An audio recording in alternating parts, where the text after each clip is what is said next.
السلام عليكم ورحمة الله وبركاته. إن الحمد لله نحمده ونستعينه ونستغفره ونعوذ بالله من شرور أنفسنا ومن سيئات أعمالنا. من يهده الله فلا مضل له ومن يضلل فلا هادي له. وأشهد أن لا إله إلا الله وحده لا شريك له وأشهد أن محمدا عبده ورسوله لا نبي بعده وبعد.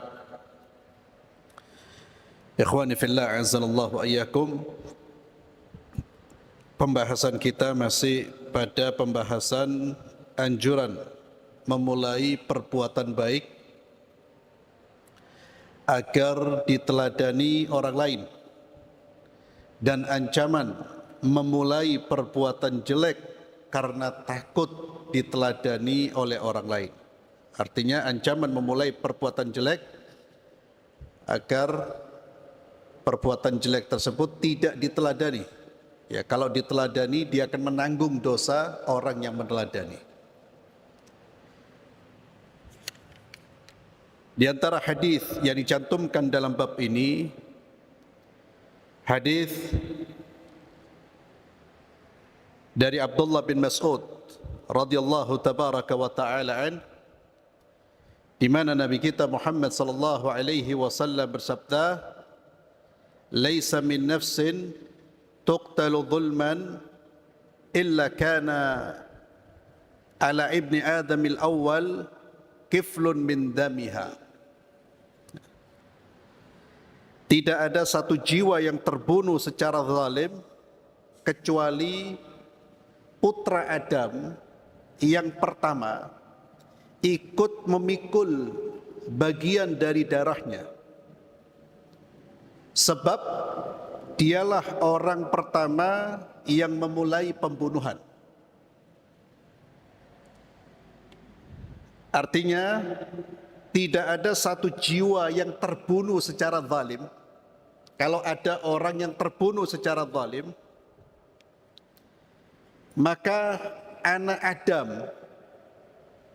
yang melakukan pembunuhan pertama kali yang disebutkan namanya adalah Qabil, maka dia akan memikul dosa orang yang membunuh. Kenapa?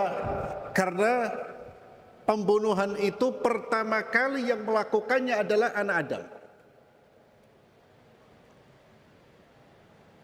Dosa membunuh, dosa menumpahkan darah, itu yang pertama kali yang melakukan adalah anaknya Nabi Allah Adam. Maka setiap orang setelahnya yang melakukan pembunuhan, maka si Qabil ini akan menerima dosa dari perbuatan orang yang mengikutinya atau orang yang melakukan pembunuhan. Ikhwani fillah, azzalallahu ayyakum. Ini mempertegas apa yang sudah menjadi pembahasan kita pada pertemuan yang lalu,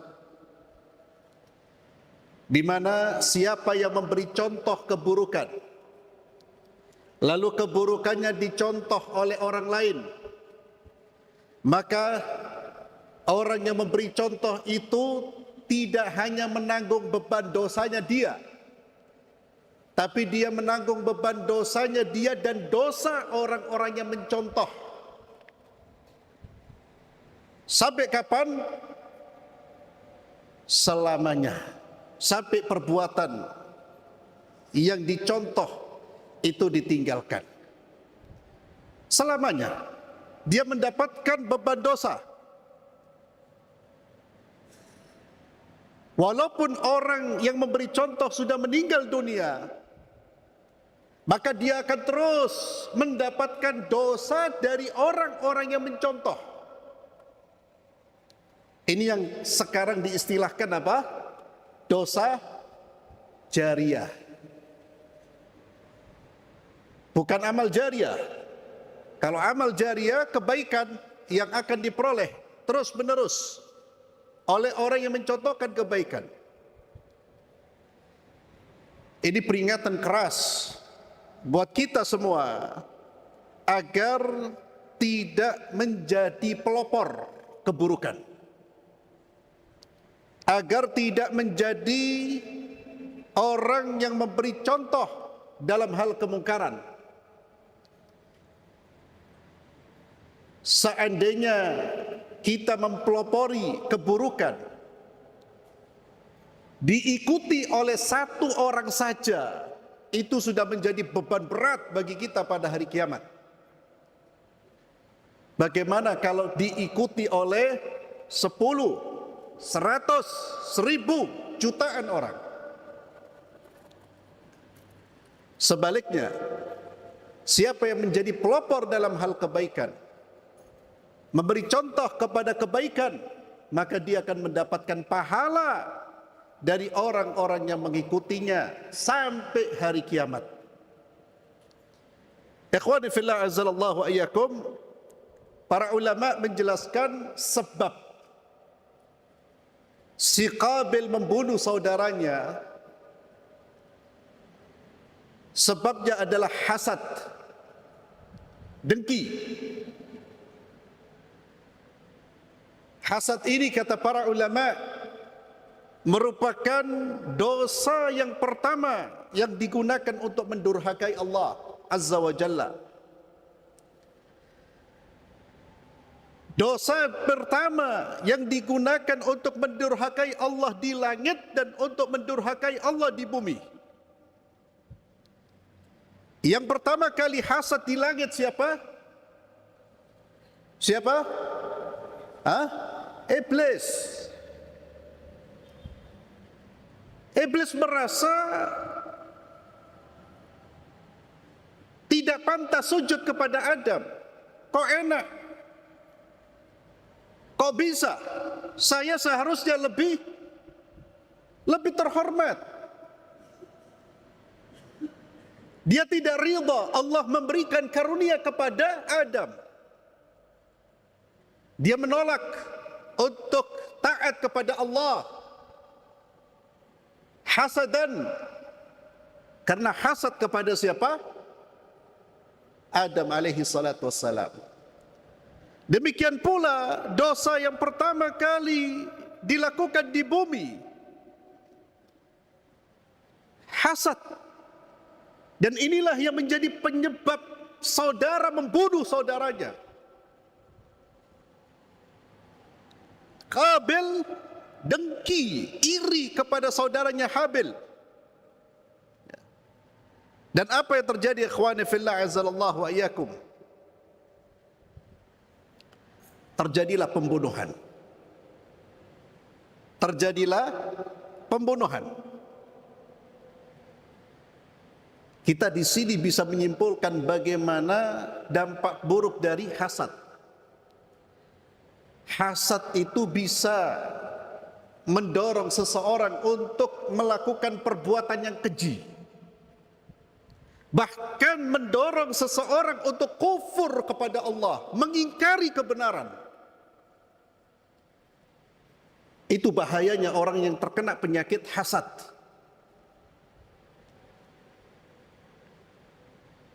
Kita juga mendapatkan informasi dari Allah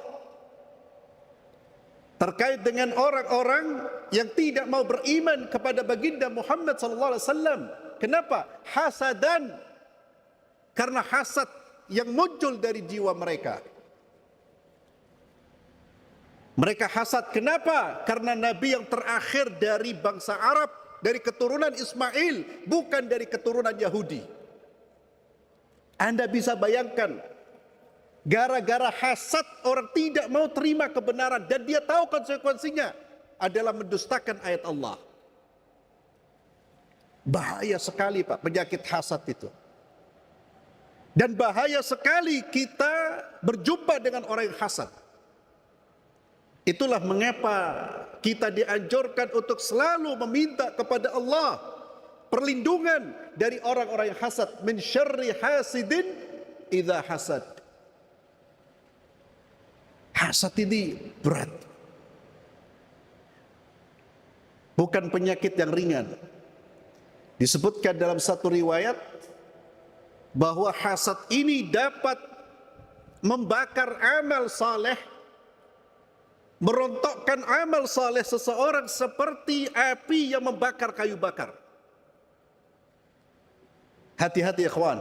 Dan semua orang berpotensi untuk hasad. Semua orang. Kecuali al-ma'sum, orang-orang yang dijaga seperti para nabi dan para rasul. Ulama, orang berilmu berpotensi hasad. Bahkan dulu, bahkan sampai sekarang ada kaidah kritik ulama yang sezaman. Kalau ada ulama mengkritik ulama yang sezaman, itu tidak boleh didengar atau diabaikan, kecuali ada indikasi yang kuat kritikan itu benar. Kenapa? Dikhawatirkan karena hasad. Jadi jangan dianggap hasad itu milik orang-orang yang gak berilmu. Orang berilmu bisa hasad, Pak. Orang Yahudi itu berilmu, tahu dia kitab sucinya. Dan orang yang hasad akan mencari musuh dengan yang seprofesi. Ya, ulama dengan ulama, ustadz sama ustadz, pebisnis sama pebisnis, sopir angkot dengan sopir angkot. Gak mungkin sopir angkot hasad dengan ulama, gak mungkin. Biasanya yang seprofesi. Lihat bagaimana hasad mendorong seseorang sampai menumpahkan darah. Dan kita juga mendengar buruknya hasad dari kisahnya siapa di dalam Al-Quran yang masih terkait dengan Nabi. Siapa? Nabi Allah Yusuf. Iri saudara-saudaranya, Pak. Iri. Apa yang terjadi? Dibuang di sumur. Anda bisa bayangkan itu saudara. Walaupun dikatakan lain ibu. Saudara, Pak. Masih ada bagian dari darah. Gara-gara iri, diasingkan. Bukan hanya diasingkan, dibuang di dalam sumur. Bapak mereka nabi, apalagi yang bukan nabi. Apalagi zaman sekarang. Wallahu Akbar. Kalau antum melihat bagaimana pertikaian antar saudara, ngeri. Kenapa? Karena kotornya hati. Kebencian, permusuhan itu yang dipelihara. Hasad. Dan kita tidak bisa terhindar dari hasad kecuali bergantung dan berlindung kepada Allah. Munculnya sihir, orang mencelakai dan seterusnya adalah hasad. Kuatkan hubungan kita dengan Allah, Pak. Karena orang-orang hasad itu ngeri. Kalau mereka sudah kuat hasadnya itu, mereka akan melakukan apapun. Segala macam cara mereka akan lakukan. Kemudian ikhwani fillah, hasad ini muncul dari ketidakridhaan seseorang terhadap nikmat yang diberikan Allah kepada saudaranya. Maka hati-hati ikhwan, kalau seandainya hati kita kok tidak senang ada orang mendapatkan nikmat, maka segera istighfar. Itu bibit hasad, Pak. Segera beristighfar, Pak. Maka jangan diteruskan dengan ungkapan dan tindakan. Diteruskan dengan ungkapan itu apa? Ada saudaranya dapat nikmat, mulai bisik-bisik dia. Oh, si fulan kok gitu ya? Si fulan kok gini ya? Hati-hati. Karena hasad itu mulai dari ketidaksukaan, dan dia akan terus tumbuh sampai mendorong pemiliknya untuk melakukan tindakan yang lebih berbahaya. Untuk menutup hasad kita, membersihkan hasad kita, setiap kali kita melihat ada orang mendapatkan nikmat, ucapkan Alhamdulillah. Alhamdulillah. Mudah-mudahan hartanya diberkahi oleh Allah. Alhamdulillah. Mudah-mudahan Allah memberikan rezeki yang halal. Kalau kita pengen minta kepada Allah, ya Allah berikan aku ya Allah rezeki seperti yang kau berikan kepada hambamu tersebut. Boleh Pak. Jangan tetangganya punya mobil sudah bisik-bisik. Ini duit dapat dari mana ini? Hati-hati Pak. Lah kita kalau sudah dengar orang sudah bisik-bisik tentang orang lain, jangan ditampani Pak. Iya jangan-jangan korupsi ini. Nah, podo hasati. Hati-hati. Maka setiap kali kita merasa tidak senang atau ada rasa berat terhadap nikmat yang ada pada orang lain, maka segera beristighfar, bertaubat. Dan buruknya hasad, orang yang hasad itu kenapa? Karena dia sadar atau tidak sadar, dia sedang protes kepada Allah. Dia sedang menunjukkan sikap tidak suka terhadap takdirnya Allah. Dia sedang menunjukkan sikap tidak suka dengan pembagian Allah. Siapa yang memberi nikmat kepada orang lain? Allah. Kenapa dia marah? Hasad. Ini penyakit hati yang paling berbahaya. Maka perhatikan kondisi jiwa kita Pak. Bergembiralah dengan hal-hal yang membuat saudara kita gembira. Sedih dengan hal-hal yang membuat saudara kita sedih. Jangan terbalik. Gembira ketika melihat saudara sedih, sedih ketika melihat saudara gembira. Kemudian hadis dari Wasil bin Al-Asqa' dari Nabi SAW, beliau bersabda, "Man sanna sunnatan hasana." Ini seperti hadis sebelumnya. "Falahu ajruha ma umila biha fi hayatihi wa ba'da mamatihi hatta tutrak. Wa man sanna sunnatan sayyi'atan fa alayhi ithmuha hatta tutrak. Wa man mata murabitan jara atau ujri alayhi amalul murabit hatta yub'ats yaumal qiyamah." Nabi SAW bersabda, barang siapa sanna sunnatan hasanah, yang memulai perbuatan baik. Ada perbuatan baik yang tidak muncul, tidak terlihat. Sunnah Nabi yang dimatikan. Ajaran Islam yang tidak terlihat lagi, lalu dia memulai. Dengan dia memulai, orang-orang pun mengikuti jejaknya. Fadilahnya apa? Maka dia mendapatkan pahalanya.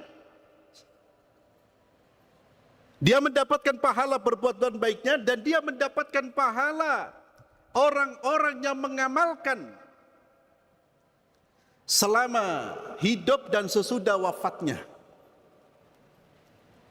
Jadi pelopor kebaikan, kalaupun dia sudah terbaring di atas kubur, sudah terbaring di tanah, di dalam tanah, ketika dia memberikan, mengajarkan kebaikan-kebaikan itu dikerjakan, masih dilakukan oleh orang-orang karena mengikuti kebaikan yang dia contohkan. Walaupun dia sudah berbaring, dia pun tetap mendapatkan pahalanya Pak. Ya Allah, nikmat. Ini ikhwani fillah harus mendorong kita Pak, jadilah pelopor kebaikan. Kesempatan mumpung masih hidup Pak. Di keluarga kita, kita lihat ada sunnah-sunnah Nabi yang sudah tidak dikerjakan, antum mulai. Ada doa-doa yang ditinggalkan, antum ajarkan, itu pelopor kebaikan. Umpamanya di rumah kita itu kalau ada adzan sudah tidak didengarkan, antum sampaikan, ya akhti, wahai istriku, anakku, ayo dengerin adzan, doa, ini loh doanya. Itu kalau mereka amalkan akan menjadi amal jariah kita Pak. Demikian pula medsos kita, media sosial kita, sebarkan kebaikan. Mudah-mudahan dari kebaikan yang kita sebarkan itu menjadi salah satu contoh dan pelopor kebaikan bagi orang lain. Kita mendapatkan fadilah yang besar sampai kita meninggal dunia. Sebaliknya, wa man sanna sunnatan sayyi'atan fa alaihi ithmuha hatta tutrak. Dan barang siapa yang memulai perbuatan buruk, maka dia mendapatkan dosanya sampai ia ditinggalkan. Sampai keburukan itu ditinggalkan. Dia mendapatkan dosanya dari siapa? Orang-orang yang mencontoh keburukannya, Pak. Ada situs porno disebar.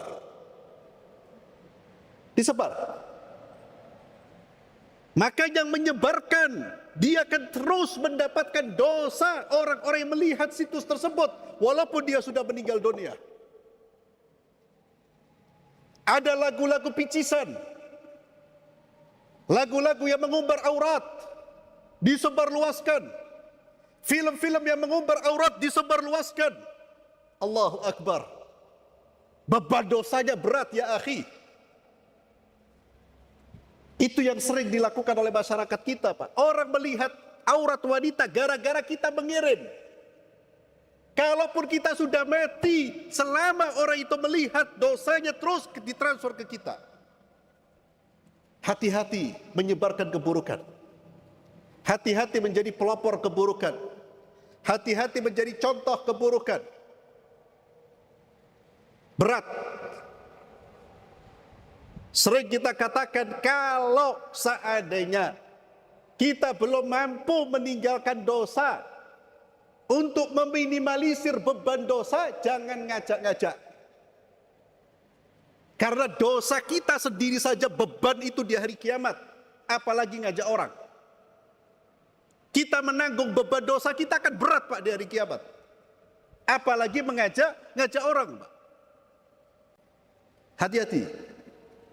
Termasuk contoh itu tidak hanya perkataan, tulisan, perkataan atau perbuatan. Apalagi kalau kita menjadi contoh keburukan bagi anak-anak kita, na'udzubillah. Ibunya ngajari anak buka aurat. Kan banyak itu, Pak. Dandanannya buka aurat sehingga ditiru oleh siapa? Anak-anaknya. Ya Allah, ibu, Anda memikul dosa Anda sendiri, berat itu. Bapaknya juga melakukan keburukan di depan anaknya. Ada, Pak. Alhamdulillah bukan warga kita, bukan warga sini, Pak. Ada anak SMP, Pak, minum khamr. Minum. Kenapa? Bapaknya nyimpen khamr di rumah. Bapaknya minum di depan anaknya. Muslim. Kalau bukan Muslim, biarkan sudah. Muslim. Sehingga ditiru oleh anaknya. Di keluarga itu jadilah contoh yang baik. Jangan justru ngajari anak menjadi hobi film. Buat anak kita hobi membaca Al-Quran, bukan hobi mendengarkan musik. Anaknya justru diajar itu. Beban, ikhwan. Kalau tidak mampu kita meninggalkan perbuatan maksiat kepada Allah, cukuplah kita bermaksiat antara kita dengan Allah Subhanahu wa taala. Jangan bawa orang lain. Kemudian Nabi sallallahu bersabda, "Wa man mata murabitan." Dan barang siapa mati dalam keadaan bersiap siaga menghadapi musuh, murabit itu menjaga perbatasan negeri kaum muslimin. Dia menjaga perbatasan negeri agar tempat atau wilayah kaum muslimin tidak diserang oleh musuh. Dia menjaga di situ lillahi ta'ala. Kalau dia meninggal dunia, Allah Subhanahu wa ta'ala tetap mencatat dia sebagai orang-orang yang sedang berjaga di medan perang, walaupun dia sudah berada di alam barzakh. Itu fadilahnya tentara-tentara kaum muslimin yang menjaga negeri-negeri kaum muslimin. Kalau dia mati, dia tetap mendapatkan aliran pahala, Pak. Ini fadilah orang yang berjihad di jalan Allah, menjaga perbatasan tempat-tempat negeri-negeri kaum muslimin agar tidak diekspansi, tidak dijajah oleh musuh-musuh Allah. Kemudian hadis berikutnya dari Sahal bin Sa'ad radhiyallahu an. Nabi sallallahu alaihi wasallam bersabda, inna hadzal khaira khazain walitilkal khazain mafatih fatuba li'abdin ja'alahu Allah azza wa jalla miftahan lil khair mighlaqan lisyarr wa wailul li'abdin ja'alahu Allah miftahan lisyarr mighlaqan lil khair. Sesungguhnya, kata Nabi, sesungguhnya kebaikan ini al-khair, khazain, itu seperti gudang-gudang kekayaan. Dan gudang-gudang kekayaan itu mempunyai kunci-kunci. Fatuba, kata Nabi. Tuba itu ada beberapa makna. Ada yang menerjemahkan, menafsirkan tuba itu adalah nama syurga atau pohon di syurga. Nah, ada pohon namanya tuba. Ada yang menerjemahkan, menafsirkan tuba itu artinya puncak kebaikan.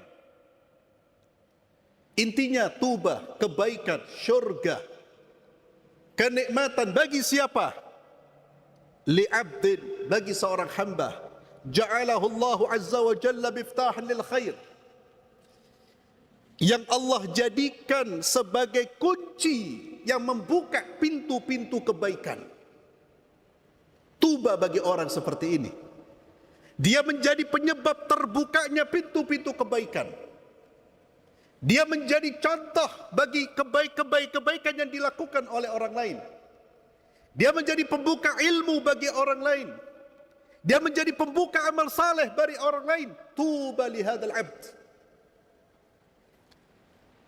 Wa wailun, dan celaka, kata Nabi, li abdin, bagi seorang hamba, ja'alahu Allahu miftahan lisyarr, yang Allah jadikan dia sebagai kunci pembuka pintu-pintu keburukan. Mighlaqan lil khair, dia membuka pintu keburukan dan menutup pintu kebaikan. Celaka bagi orang ini. Maka ikhwan, jadilah sebagai apa? Pembuka pintu kebaikan, Pak. Dengan cara apa? Memberi contoh kebaikan, menyampaikan ilmu, menyampaikan kebaikan, mendamaikan orang. Dia tutup pintu-pintu kemungkaran. Kalau dia punya jabatan, dia menggunakan jabatannya untuk membuka pintu kebaikan dan menutup pintu-pintu maksiat. Orang seperti ini tuba. Tidak sebaliknya, justru dia gunakan potensinya, kemampuannya untuk membuka pintu keburukan. Orang seperti ini celaka. Wailun, dan yang menyatakan celaka adalah baginda Muhammad sallallahu alaihi wasallam. Ikhwani fillah, azallahu wa iyyakum. Sebelum kita berpindah kepada bab berikutnya, maka sebagai penutup koreksi perjalanan hidup kita, apa yang sudah kita lakukan? Kebaikan apa yang sudah kita lakukan? Dan coba tengok diri kita, maka kita termasuk orang yang selalu memberi contoh kebaikan minimal bagi keluarga. Minimal. Ataukah kita selama ini menjadi contoh keburukan? Coba dievaluasi hidup kita, Pak. Dilihat, apalagi antum, kita sebagai kepala rumah tangga. Dilihat ibadah kita.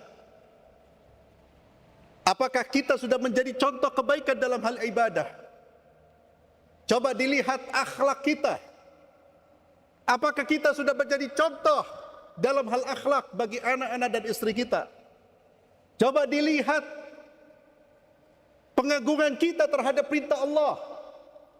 Apakah kita sudah layak menjadi contoh orang-orang yang mengagungkan perintah Allah, menjalankan perintah Allah, ataukah kita selama ini masih menjadi contoh orang yang meremehkan aturan-aturan Allah di depan keluarga kita?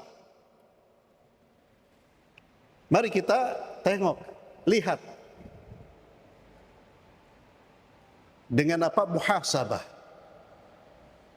Mumpung Allah Azza wa Jalla memberikan kesempatan kebaikan kepada kita,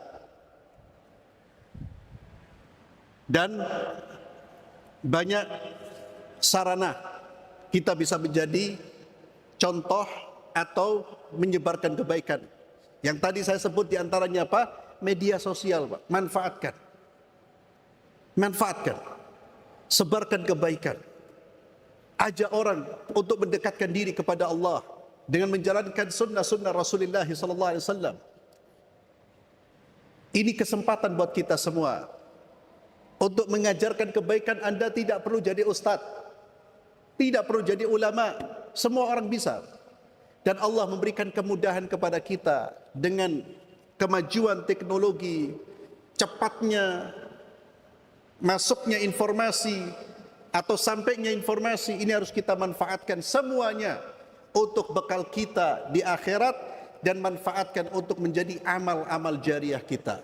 Wallahu a'lam bissawab. Kita akhiri dengan doa kafaratul majlis. Subhanakallahumma bihamdik asyhadu an la ilaha illa anta astaghfiruka wa atubu ilaik. Assalamualaikum warahmatullahi wabarakatuh.